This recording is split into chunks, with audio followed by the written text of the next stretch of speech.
NXT. NXT. What we got going on NXT tonight, huh? I guess I should say this is the go-home show before New Year's Evil next week. And a very stacked card, I might add, too. They really are putting a lot into this show for next week. It's not even a takeover. Well, then again, I don't think takeovers exist at this point. But, yeah, they're really putting a lot into this. We start off with Grayson Waller, which I must say they're putting all their chips into him for some reason. As he talked about how he was on Raw last night with AJ Styles, talking about the Grayson Waller rub and whatnot. And basically, it's the fans chanting for AJ. Waller said he doesn't get why people support AJ over him. And Waller basically talked about, Apollo Crews and Commander Z, prevented him from even getting to AJ and whatnot, to put him on the shelf. And he talked about Dexter Lumis then, who's not medically cleared to wrestle, since he said he took him out. And that Indy Hartwell is a catfish, his catfish wife, and that, she may be a 10, Lumis is a 3 in Waller's book. Waller basically said, we got a replacement. So if there's a replacement out there, please come out, since Dexter Lumis can't come out. Odyssey Jones came out. We have not seen Odyssey Jones in a good minute now. I feel like he's been gone for at least about 3-4 weeks, probably about a month at this point. So I was wondering what happened to him. I was kind of thinking about that, but he just now happens just to pop back up. So yeah, Odyssey Jones is back. Jones went against Waller though. Jones got on the mic and told Waller, you may call yourself a star, but you're just a bitch and whatnot. And basically, they had the match. They ended up with Waller taking off the turnbuckle pad, knocking Jones into it. Well, he sidestepped, landed to the exposed turnbuckle. Next thing you know, Waller does like this. He's outside the ring, right? He jumps in, does like a roll, and hits a stunner for the win then, right there. Very interesting finish, I will say that. But next thing you know, AJ Styles showed up on the big screen then. Basically, you want the wrong type of attention. So he'll be on NXT next week, and he'll see him in New Year's Evil. So AJ Styles will be there next week. Next, though, we had Raquel Gonzalez and, I Can't Skateboard Cora Jade. Oh, man, she's careful. Kevin, man, don't say she can't skate. She'll come at you with baseless allegations then try and accuse you of stuff and whatnot, even though it most likely may not be true. Boom! But, yeah, Skateboard Girl and Gonzalez, though, basically talked about, I guess they're going to have their match with Toxic Attraction tonight. Io Shirai saying that, she should be first in line to take the belt off Mandy Rose. Kaylee Ray says, I gave you that baseball bat, Corey. I should get a shot next. But Rose appeared on the screen there and said, we're going to change it up. Toxic Attraction won't compete tonight. It'll be Raquel Gonzalez and Cora Jade versus Io Shirai and Kaylee Ray. And whoever wins, they will now be in the triple threat match for the NXT Women's Title then after that. Waller was talking about AJ in the back then until, he knocked past, MSK and then walking past them, since we see they're back in the building tonight also. What else they had? With Zion Quinn kind of promo, saying Elektra Lopez needs to choose between him and the guy on the Phantasma tonight.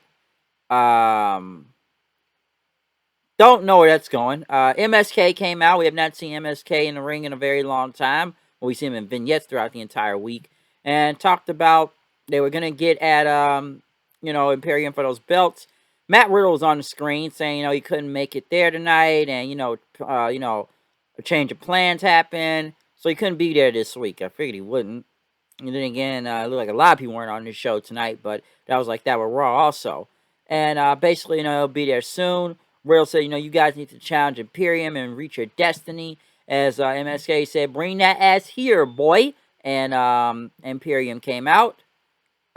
Basically, they had talked. MSK didn't know what they were saying. Imperium said that you will never touch us. We're the best tag team division around here. And next, Walter showed up on the screen. Walter basically said that Imperium are great champions and they carry those belts with dignity and respect. And that MSK doesn't need a title match. You guys need a beating. Matt Riddle then showed back up on the screen and said, okay, you guys want some? How about this? Next week, Riddle and MSK versus Imperium. So I guess that match is official now. Walter accepted it. You one shoe man or something like that. and that the Imperium, the ring is sacred and whatnot before ending off. So yes, 6-man next week. Really pulling in Walter and Matt Riddle. It's very rare you pull in Walter. Most of the time you only pull them for like the bigger NXTs, but now we're pulling them next week for New Year's Evil. So we'll see what's gonna happen with Walter next week in this whole 6-man. I thought it was gonna probably be Walter versus Matt Riddle, but obviously not. Um, Next though, Anderson Ofe talked about his big win over Von Wagner last week, and talk about he got the win. Wagner showed up wanting to fight then. Malik Blade showed up trying to help Inoue, as they both held security, held both of them back. Harlan and Joe Gacy were in the ring waiting on Brian Kendrick. Brian Kendrick, you're the plan theme played, but Brian Kendrick never showed up. So Gacy said, a lot of people talk a big game, but they don't show up. Andre Chase came out basically talking about a teachable moment here, and he doesn't quit on Chase University. And Gacy said, I'm married with your work, what you've done with Chase University, but Harlan was enrolled in schools, and he wasn't fairly and unjustly expelled. Next thing you know, I guess Chase was the replacement. Harlan basically killed this guy and left him. Harlan then took started beating up Andre Chase again until one of his students came out, but Harlan ended up dragging him to the back then. The Legado Fantasma was waiting on Elektra Lopez. Elektra, they wanted to know what's the deal. Who are you with, huh? What's it gonna be? So Sikoa walked by, saying my bad, but basically they said, no, you disrespected Santos. So now it's gonna be a match with them later on tonight. We got the debut of Tiffany Stratton versus Fallon Henley. This was a decent debut. I don't really have much to say about it. Some would say she's almost like a Taya knockoff and whatnot. Basically, when they had the real Taya, they didn't really do anything with her. But now some would say that they have like a knockoff of her. I'm not really sure. I know she won with like a flatliner for the win, but I can see the comparisons looking at both these vignettes they've had, especially when it comes to both Taya and Stratton. They have some with the same gimmick, but yes. They are trying to get this thing over with Stratton. I thought the debut was okay. I'm trying to see where they're going with this whole rich girl thing and stuff. So we'll see what happens after that.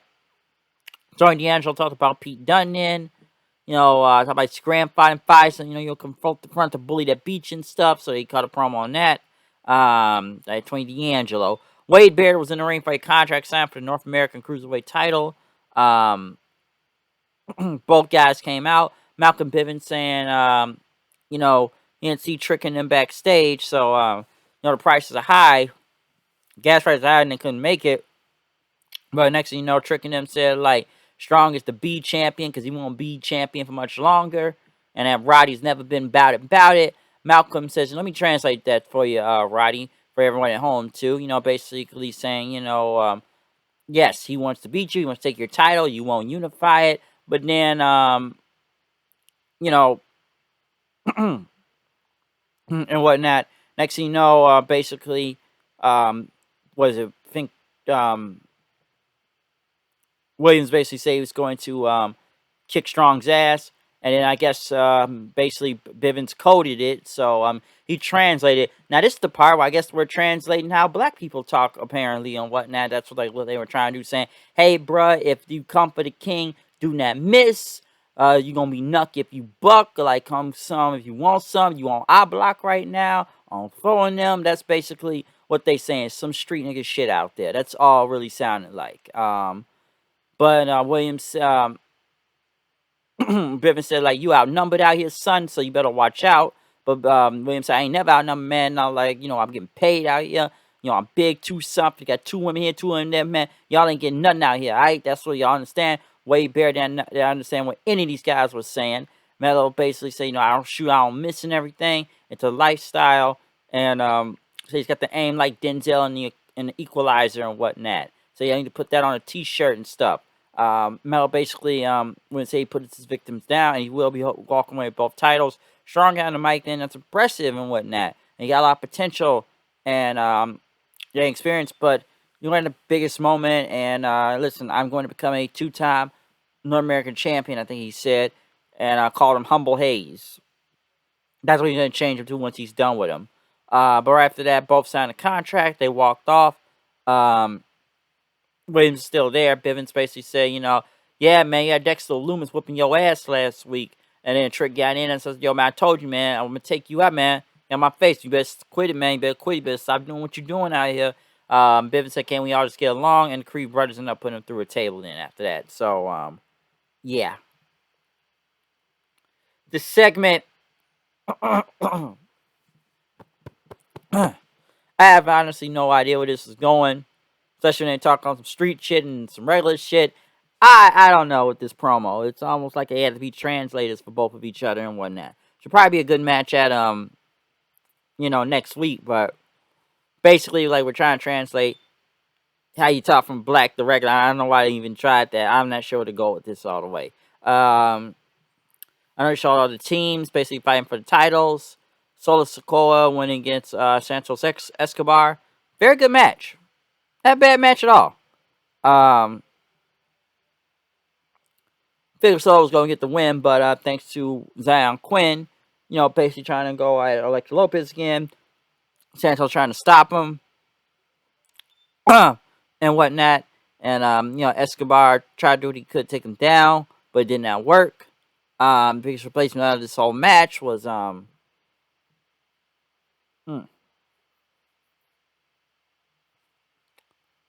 guess I'm out of there. But, like I said, though, Sikoa,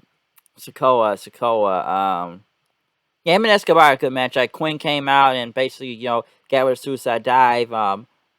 Santos saying, whose side are you on? What you about to take a Lopez and stuff. So, not sure where this is going, but if they keep taking L's here, they're going to look worse and whatnot. So, that tells you something.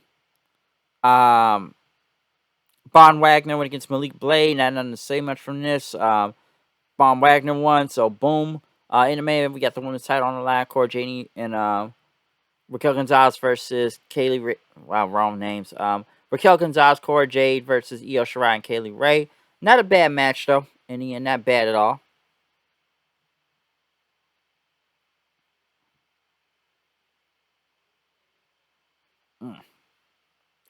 Sorry, loser right there. But yeah, like I said, Fatal 4-Way is not bad though. Like I said with Io and all them stuff, a little bit of an odd finish how it ended abruptly, but still not bad at all.